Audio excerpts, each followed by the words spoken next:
श्री सीताराम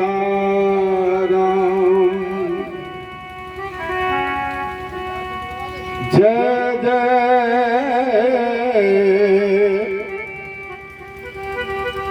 श्री सीताराम।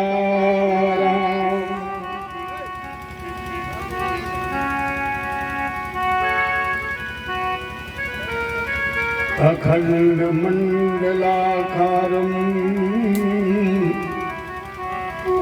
व्याप्तमेन चराचरं तत्पदं दर्शितं येन तस्मै श्री गुरुवे नमः। कृष्णाय वासुदेवाय हरे परमात्मने प्रणतक्लेश नाशाय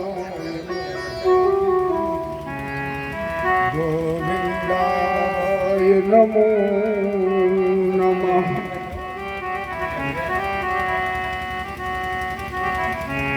नारायणं नमस्कृत्य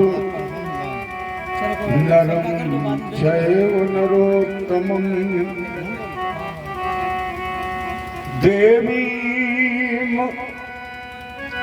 सरस्वतीं व्यासं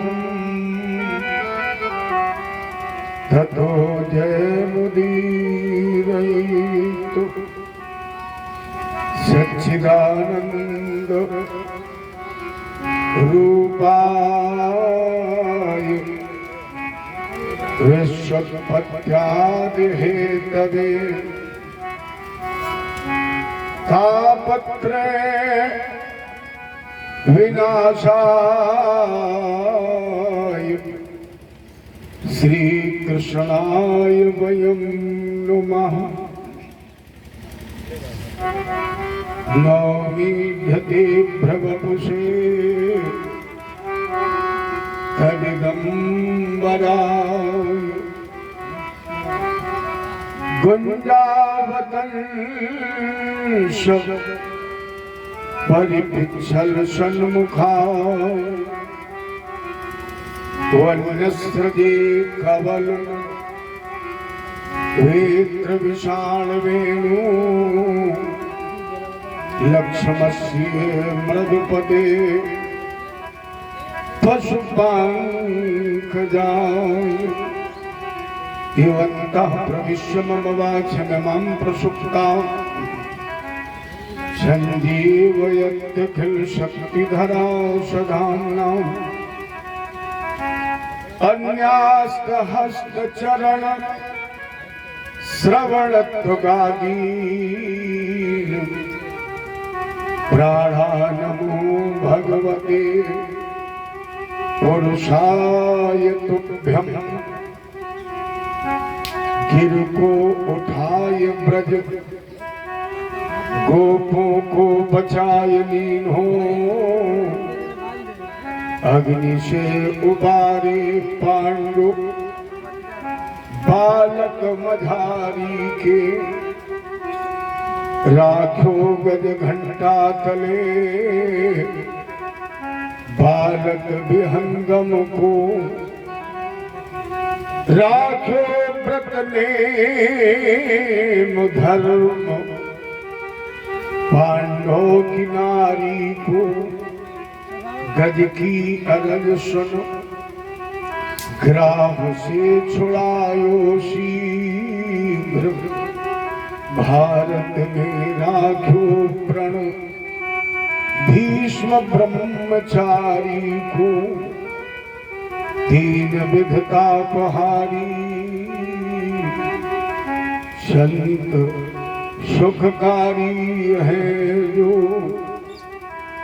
मोह दो भरोसो बाही श्यामले बिहारी को हे पार्थ के सारथी लाखों बार प्रणाम। आकर डोर संभालिए, मन की छुटी लगाम। भगत भक्त भगवंत गुरु चतुर नाम बपु एक, तिनके पद बंदन किए। नासत विघ्न अनेक करहु प्रणाम। करम मन वाणी करहु कृपा, सेवक सुत जानी। अतुलित बलधामं शरण शैलावदेहं, जगद्वनि कृशानं ज्ञाननामग्रगण्यं, सकल गुण निधानम्।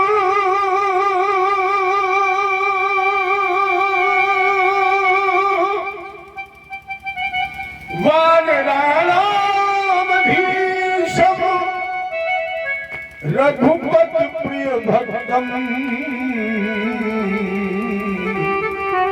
वाग्दातं नमामि, वाग्दातं नमामि, वाग्दातं नमामि। बोलो गुरुदेव भगवान की, कृष्ण भगवान की, राजा रामचंद्र की, उमापति महादेव की, आदि शक्ति दुर्गे मैया की, भागवत भगवान की, बजरंगबली की, ब्रह्मदेव महाराज की। जय जय श्री राधे, जय जय श्री राधे, जय जय श्री राधे। शाबाश। मीनापुर के नाहर घर रहो या बाहर, जहां रहो आबाद। मीनापुर में रहो, इलाहाबाद या चले जाओ धनबाद, जहां भी रहो आबाद। जो ध्वनि आपने जय घोष की लगाई, उसके लिए व्यासपीठ की तरफ से आशीर्वाद। चलिए सभी लोग मिलकर अपने अपने गुरु गोविंद से कहें, प्रार्थना करें। ठाकुर महाराज आपने अपना बनाया,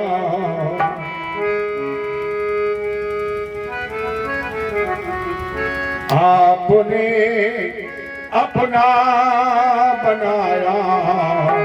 मेहरबानी आपकी, आपने अपना, सब लोग कहिए मेहरबानी।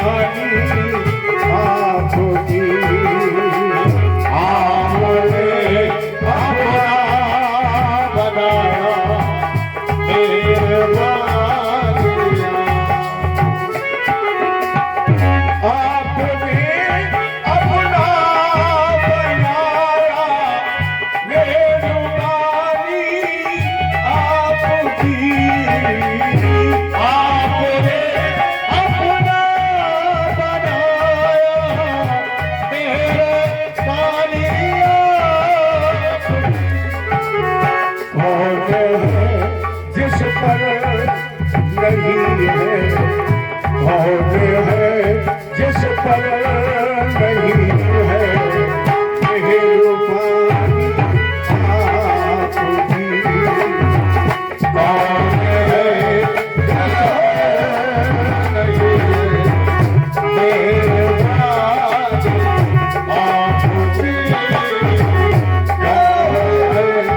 जिस पर नहीं है मेहरबानी आपकी।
अपने चरणों में लगाया मेहरबानी आपकी, अपने चरणों में लगाया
जुमा पर आज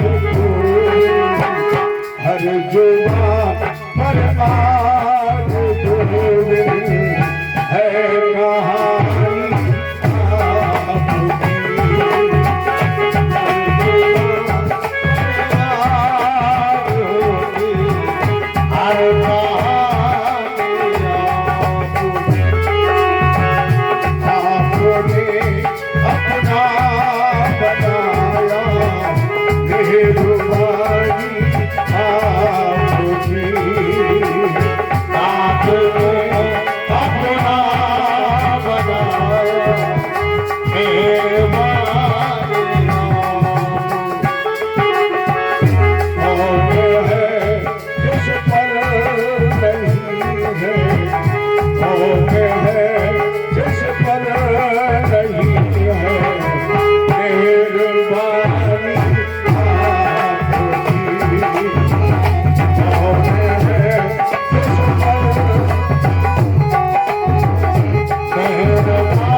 नंदनंदन कन्हैया यशोदानंदन घनश्याम भगवान कृष्ण के अंश अवतार धारण करने वाले भागवत वंश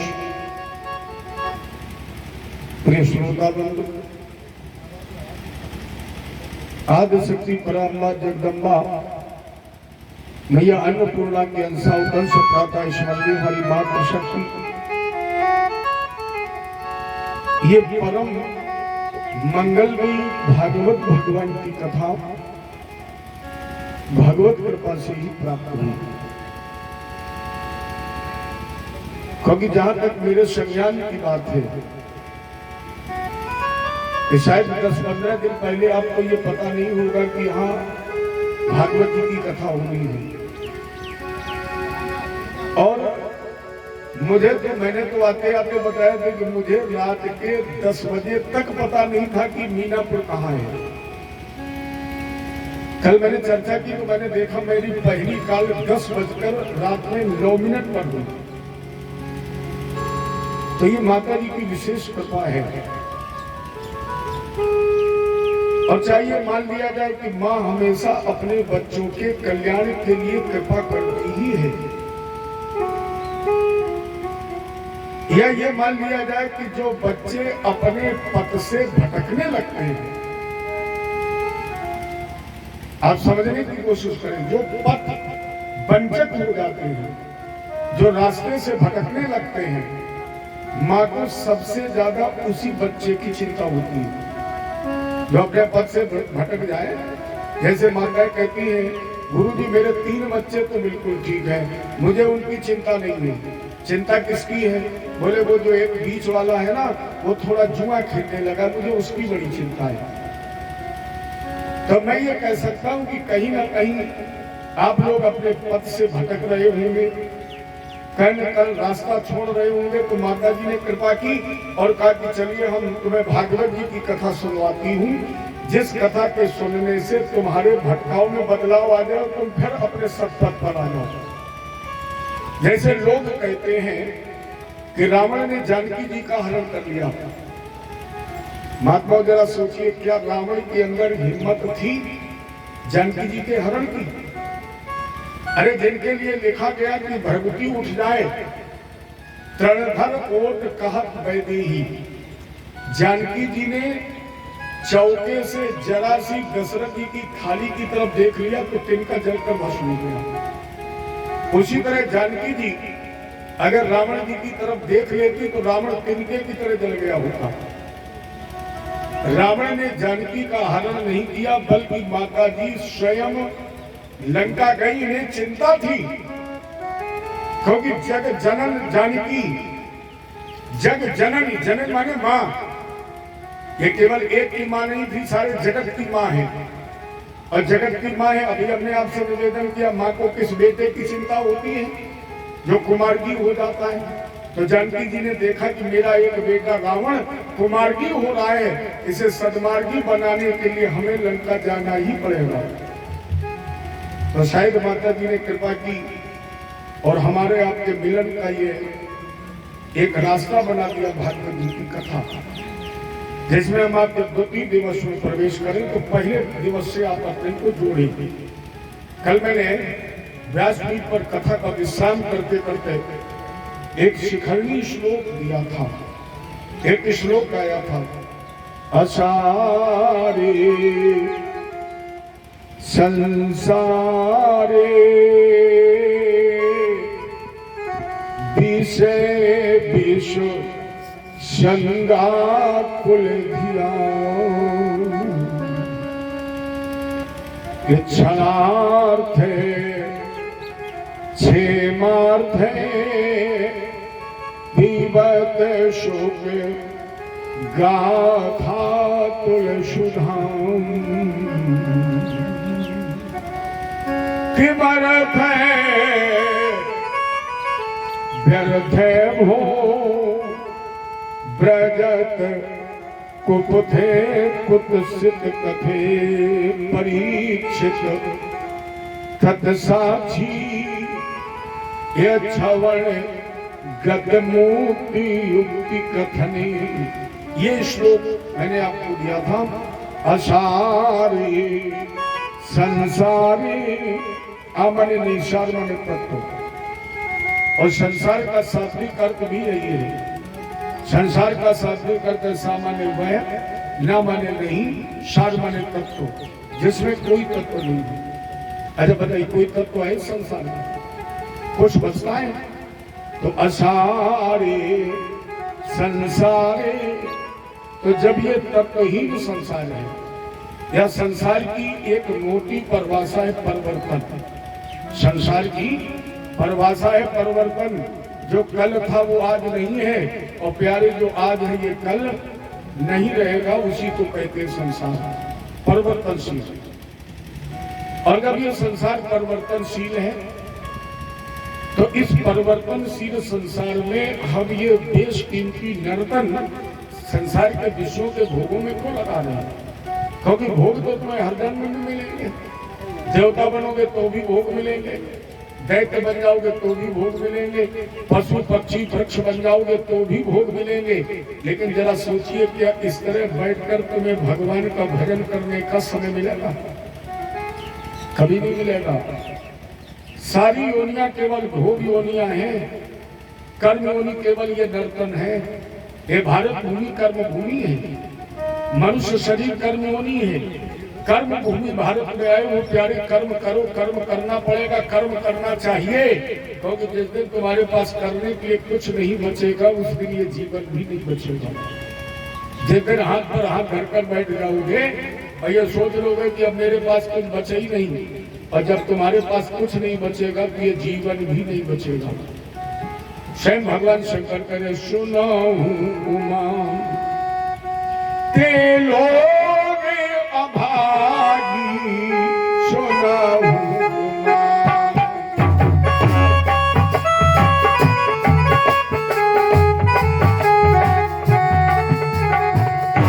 उमा ते लोग अभागी हर कर हो विषय अनुरागी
उमा के लोग अभागी हरकज हुई विषय अनुरागी। एक मानो के एक हाथ में अमृत रख दिया जाए और दूसरे हाथ में जहर रख दिया जाए और वो व्यक्ति अमृत को त्याग कर जहर पी ले, ये उसका दुर्भाग्य की सौभाग्य है, ये दुर्भाग्य ही तो है। उसी तरह प्यारे हमारे आपके एक हाथ में राम नाम रूपी अमृत है और दूसरे हाथ में संसार की विषय रूपी जहर है।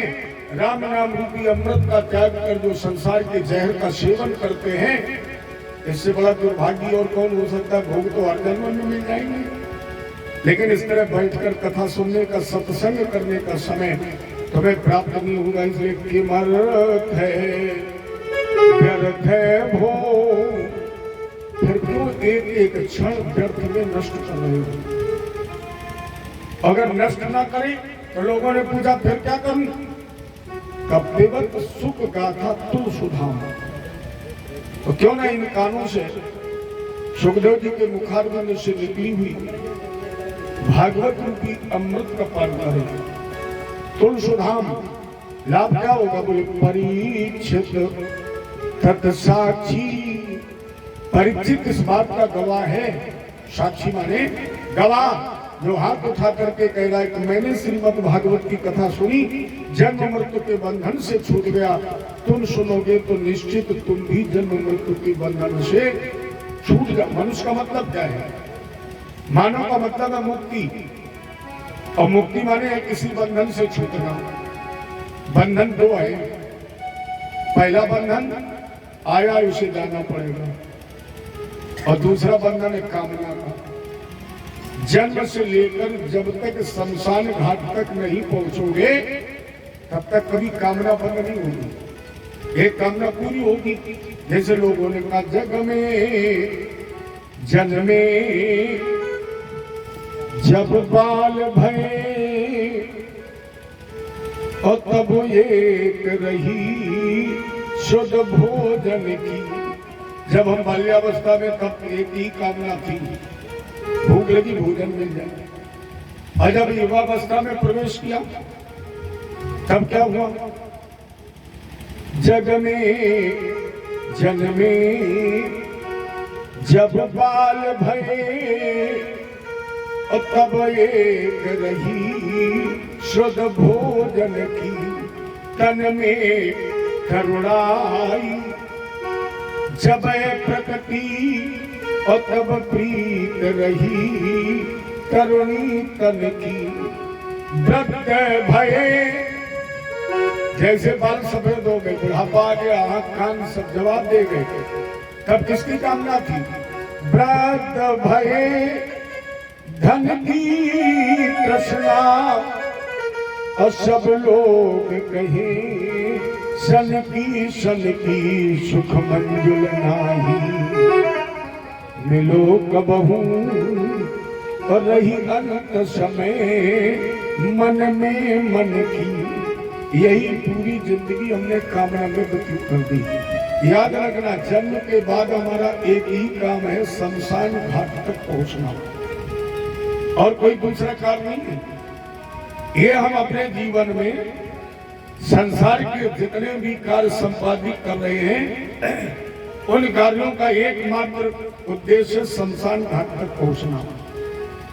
कोई 10 साल में पहुंच रहा है, कोई 20 साल में, कोई 40 साल में, कोई 100 साल में, लेकिन जाना तो वही तक है, मंजिल वही है।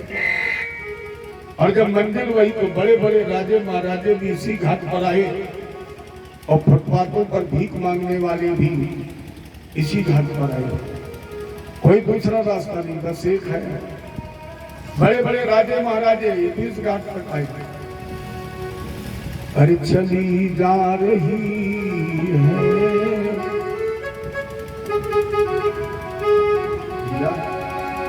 अरे चली जा रही है उम्र धीरे धीरे, चली जा रही है,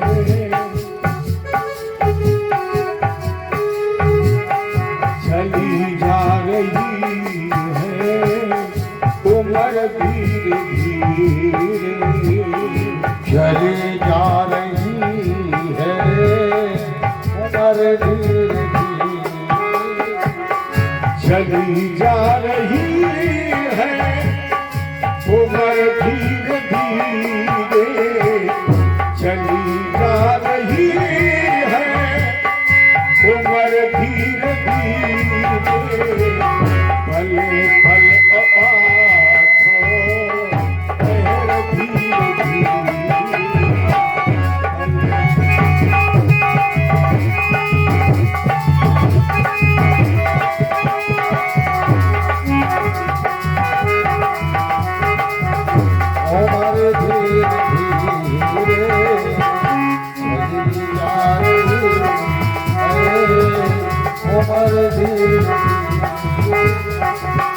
बचपन भी जाए, जवानी भी जाए, बचपन भी जाए, जवानी भी जाए, बुढ़ापे का होगा असर धीरे धीरे, बुढ़ापे का होगा असर धीरे धीरे, बुढ़ापे का होगा असर धीरे धीरे। कुछ असर तो है।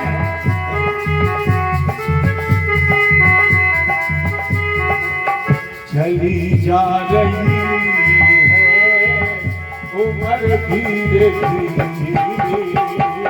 चली जा रही है उम्र धीरे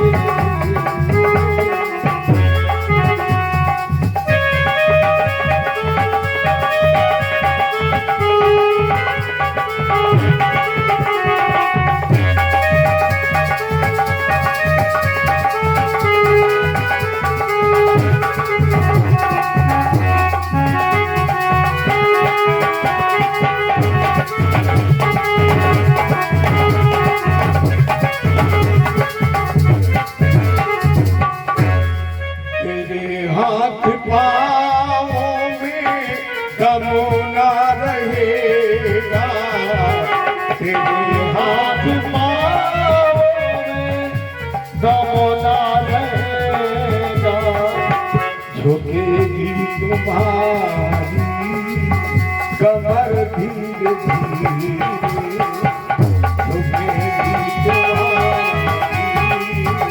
कमर धीरे धीरे, चली जा रही है उम्र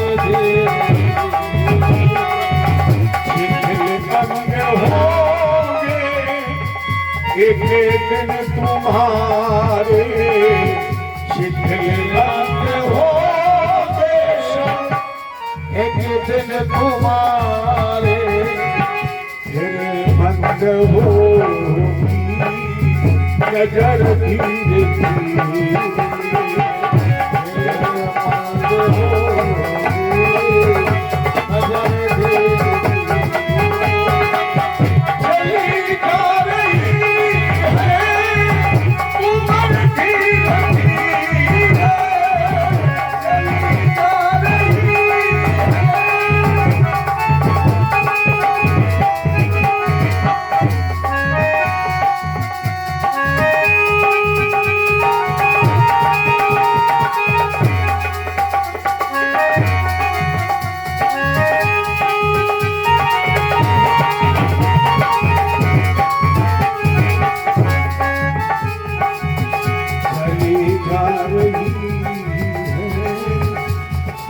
उम्र धीरे पल पल आठों पहर धीरे धीरे ये बुराई से मन को अब तू हटा ले। एक मौका मिल गया है, ये माता जी ने कृपा कर दी है। और क्या कृपा की? वो बुराई से मन को अब तू हटा ले और सुधर जाए जीवन तेरा धीरे धीरे, सुधर जाए जीवन तेरा धीरे धीरे, नहीं तो चली जा रही है उम्र धीरे। एक क्षण के लिए नहीं रुक रही है। अगर चाहो तो बुराई से मन को हटाओ, भगवान के श्री चरणों में लगाओ और जन्म मृत्यु के बंधन से मुक्त। आप जितने भी दिन कथा सुनेंगे, जब भी सुनेंगे, जहां भी सुनेंगे, केवल हम लोग 3 ही बातें बताते हैं। चौथी कोई बात आज तक ना हुई, ना है, ना होगी। केवल 3 बातें। पहली बात, आने वाले को जाना है। पहली बात बताई जाएगी, आने वाले को जाना। आया है सो जाएगा राजा रंग फकीर, और कोई हाथी चल चला, कोई बाधा गया जगीर। आने वाले को जाना, ये पहली बात बताई जाएगी। मृत्युर जन्मवताम वीर देहेन से जायते अद्वाद शतान्ते वा मृत्युर्न प्राणिनाम धुआ। इस संसार में अगर कुछ ध्रुव सत्य है तो मृत्यु है। और दूसरी एक बात और बता जाती है। दूसरी बात क्या बताई जाएगी? मुट्ठी बांध करके प्रेमी आए थे जगत के बीच। भैया ध्यान देना, एक कथा का सार है। दूसरी बात क्या बताई जाएगी? मुट्ठी बांध करके प्रेमी आए हो जगत के बीच, रीते होके एक दिन जब तुम जाओगे, इसलिए यश के नगारे अपने द्वारे पे घराई जाओ। नल्लादे दिए आए हो, नल्लादे दिए नल्लाद पिलाए हो, नल्लाद ले जाओगे। कुछ तो दुनिया में ऐसे काम करते जाओ तो तुम्हारे जाने के बाद भी लोग तुम्हारी याद करें। और तीसरी बात और बताई जाएगी। एक बात और स्वयं शंकर जी कह रहे हैं, सुनो उमा कहूं मैं अनुभव अपना, सकहर भजन जगत सब सपना। और जितने लोग यहाँ बैठे हैं, कोई ऐसा व्यक्ति नहीं है जिनके सामने ये तीनों बातें आई ना हो। ये तीनों सत्य आपको अलग अलग तो मिलते ही हैं, कभी इकट्ठे नहीं मिलते हैं। ये जो तीनों सत्य हमने आपको बताए हैं, ये तीनों सत्य आपको इकट्ठे मिलते हैं कब? जब घर में, परिवार में, मोहल्ले में, गांव में किसी की मृत्यु होती है तो पहला सत्य आपके सामने होता है मृत्यु। और दूसरा सत्य क्या होता है? वो कुछ लेकर के जाता है। भैया हम जी रहे हैं ऐसे जैसे कभी मरेंगे नहीं। हम जी रहे हैं ऐसे जैसे कभी मरेंगे नहीं, और मर जाते हैं ऐसे जैसे कभी जिए नहीं। बेटा आवाज लगाता, पापा 1 मिनट, एक बार बोल दो। नाती कहता, बाबा 1 बार मेरी तरफ देख लो। देखता कोई? जब तक जिंदा हो तब तक सोच रहे हो मकान में प्लास्टर हो जाए, दुकान बढ़िया चल जाए, नाती बड़ा हो जाए, बढ़िया बहू आ जाए, नट बहू आ जाए, और जब श्वास रुकी तब। दुनिया के लोग रोकते हैं, क्या तुम रुकते हो? नहीं। अभी तो लोग कहते थे मरने की फुर्सत नहीं। अभी लोग क्या कहते हैं? मरने की फुर्सत नहीं। और जब परवाना आता है तो फिर चाहे ट्रेन में हो, चाहे बस पर हो, चाहे मोटरसाइकिल पर हो, चाहे भूखे हो, चाहे खाए हो, तब कहोगे कि हमारे पास फुर्सत नहीं है, जबरदस्ती खींच लिए जाओ। तो दूसरा शब्द हमारे आपके सामने होता है, खाली हाथ आते और खाली हाथ जाते हैं। और वहीं जब हम चलते हैं अर्थी लेकर, तो तीसरा शब्द भी हमें आपको मिलता है। कब? जब लोग पीछे चलने वाले कहते हैं राम नाम। अब ईमानदारी से बताना, आप लोग बोल रहे हो राम नाम सत्य है, और आपका 10 साल का बेटा आकर के पूछ दे पिताजी बाकी सब क्या है? अगर क्वेश्चन कर दे, आप बोल रहे हो राम नाम सत्य है, और आपका बेटा आकर के पूछ दे पिताजी बाकी सब क्या है, तब क्या कहोगे? बाकी सब सपना है। ले उमा कहूं मैं अनुभव अपना, सतहर भजन जगत सब सपना, केवल सत्य राम। एक बात और बता दूं, हालांकि मेरे इष्ट कृष्ण है, मैं कन्हैया जी का पुजारी हूं, उनकी कथा गाता हूं, लेकिन एक बात हम व्यासपीठ से कह सकते हैं कि संपूर्ण ब्रह्मांड में राम से बड़ा कोई नाम नहीं। जो राम को नहीं मानता है वो भी राम को बुलाता है, जो राम को न मानता हो वो भी राम को बुलाता। कब? जब अचानक पैर में कुल्हाड़ी लग जाए तब क्या निकलता मुंह से? क्या निकलता? जब मानते नहीं। इसके मतलब राम था, राम है और राम रहेगा। सबसे बड़ा नाम कहीं सुना है? शंकर नाम सत्य है, कोई कहता है कृष्ण नाम सत्य है, कोई कहता है दुर्गा जी का नाम सत्य है। जहां भी चर्चा आएगी लोग एक ही बात तो कहते हैं, राम नाम सत्य है, केवल राम का नाम सत्य है, बाकी सब असत्य है। इसीलिए कल हमने कहा था, याद है कल क्या कहा था? राम कहो आराम मिलेगा, खाने को बादाम मिलेगा, और जब यहाँ से चलोगे तो फिर तुम्हें विमान मिलेगा। ये प्यारे राम, सबसे बड़ा नाम राम का नाम। ये 3 ही सत्य है। पहला सत्य मृत्यु सत्य है, दूसरा सत्य खाली हाथ आना है, खाली हाथ जाना है, और तीसरा सत्य है ईश्वर का नाम। आपने इतिहास को पढ़ा होगा, नहीं पढ़ा होगा तो सुना होगा। एक राजा हुआ था सिकंदर, और जिस समय सिकंदर ने विश्व विजय का अभिमान चलाया, आधे विश्व को जीत लिया, और आधे विश्व को जीतने के बाद ये सब बाद में देना, चलो आपको देखो आ गई है तो बहनी ले लो, नाराज मत हो। प्रसाद हमेशा बाद में लेना चाहिए। ले लीजिए, देखो, अब इतनी कंजूसी भी मत करो। चलिए हम आपसे बहुत अच्छा निवेदन करें।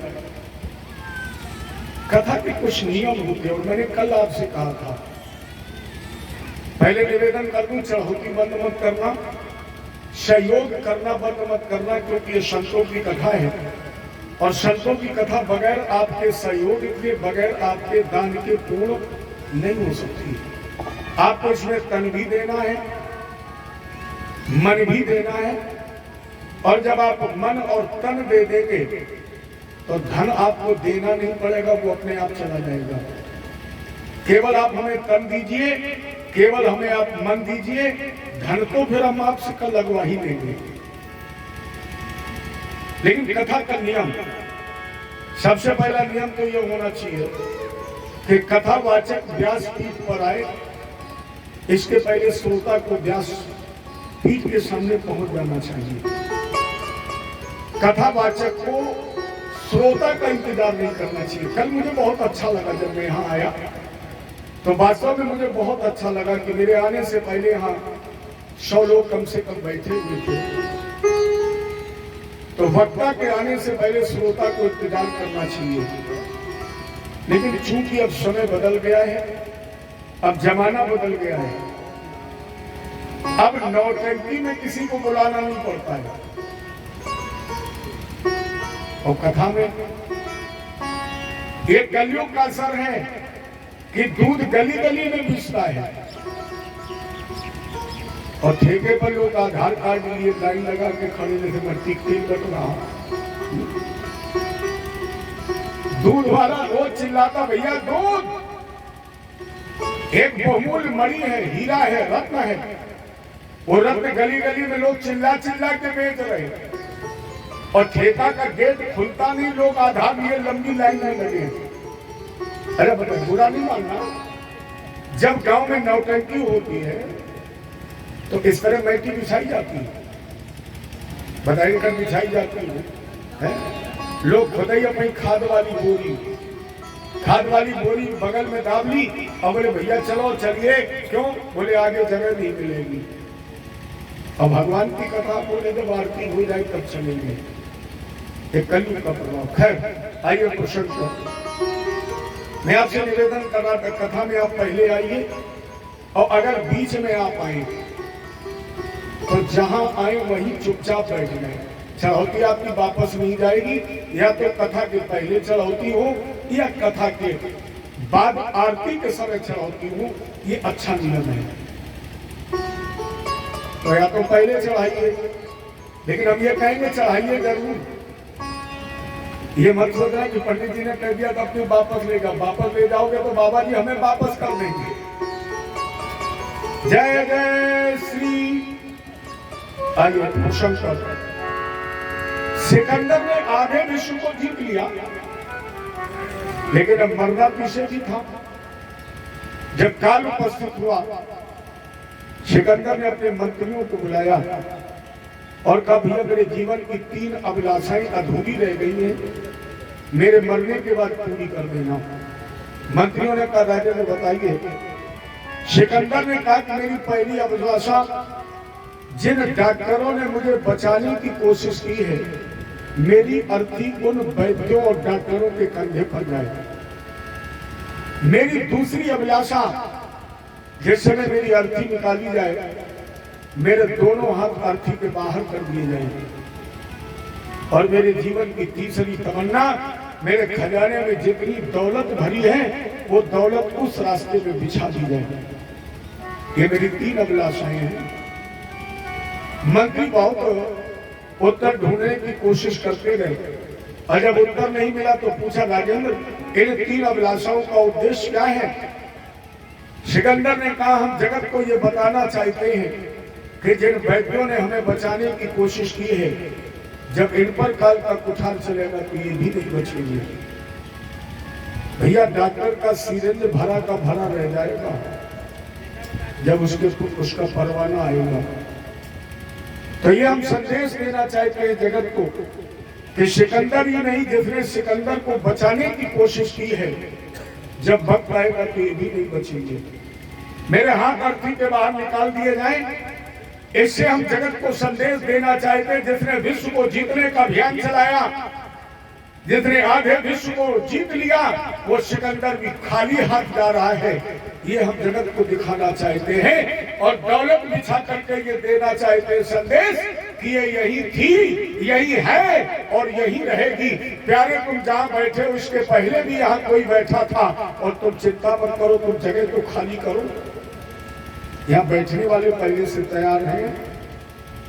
जिस मिट्टी के लिए, जिस भूमि के लिए महाभारत का युद्ध हो गया, उसके साथ एक सुई की नोक के बराबर गया, और जब उसके साथ नहीं गया तो तुम्हारे साथ चला जाएगा।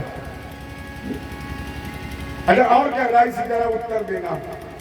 लोग कहते अभी मैंने भी कहा है कि तेरे साथ एक सुई की नोक के बराबर नहीं जाएगा, तब भाई भाई का कत्ल करता है। जब सुई की नोक के बराबर नहीं जाएगा तब भाई का भाई कत्ल कर देता है। और अगर कहीं भागवत रामायण में लिखा होता कि तेरे साथ एक बढ़िया लेंटरदार कमरा चला जाएगा, तब क्या करता? जब सुई की नोक के बराबर नहीं जाएगा तब बेटा बाप को बाप, बेटा भाई भाई को कत्ल कर रहा है। और मेरी समझ में कहीं लिखा होता कि बढ़िया एक मकान तेरे साथ चला जाएगा, तो मेरी समझ में रात ही रात मीनापुर में तो कोई नहीं बसता। बिल्कुल ऐसी स्थिति हो जाती जैसे राजा ने कहा एक तालाब खुलवाया और बोले इसमें दूध डाल दो, एक घड़ा लेकर के गया, पानी डाला, बोले पड़ोसी तो दूध डाल ही आएगा। परिणाम स्वरूप सुबह तक एक बूंद दूध गया ही नहीं, जो भी डालता तो पानी डाल आता।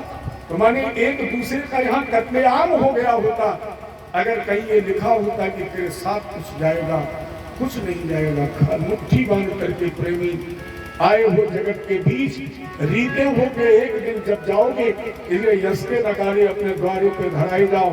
नंदादे लिए आए हो, नंदादे लिए जाओगे।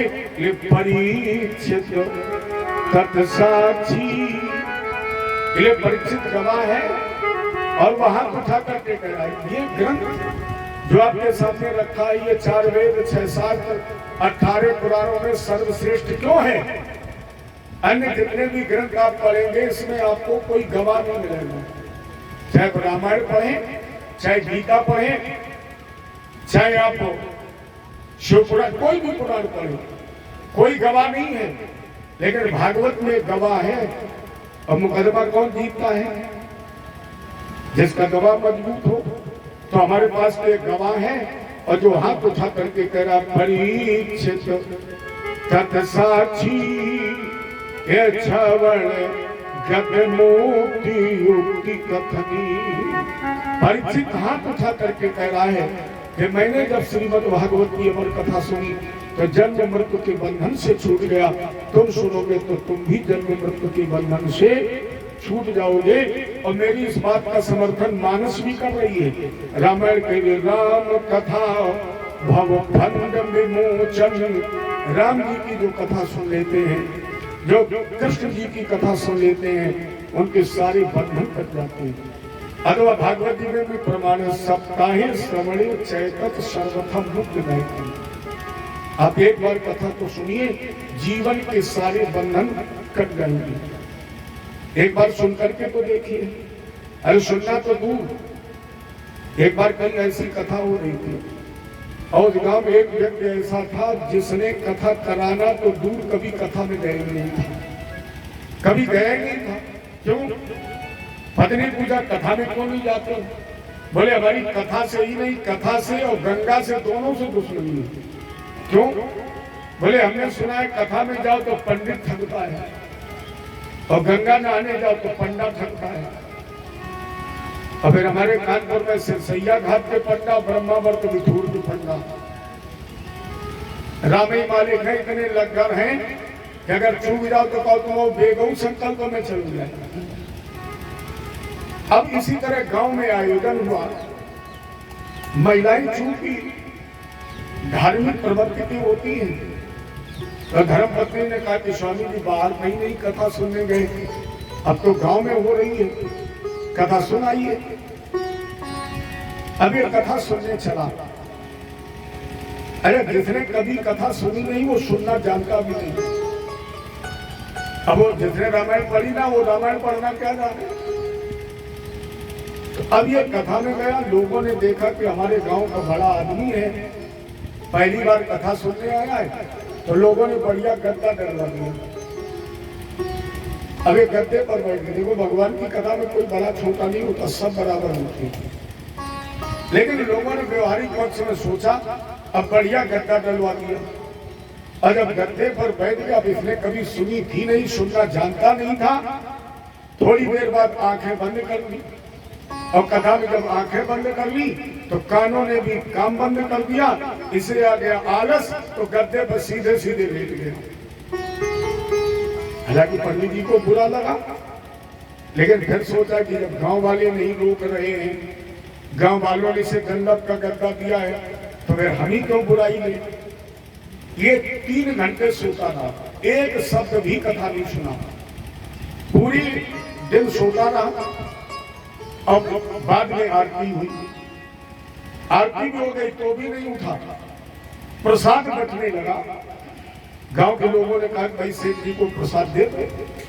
तो एक पास में गया और बोला उठो उठो, तो सेठ जी एकदम उठ करके खड़े हो गए।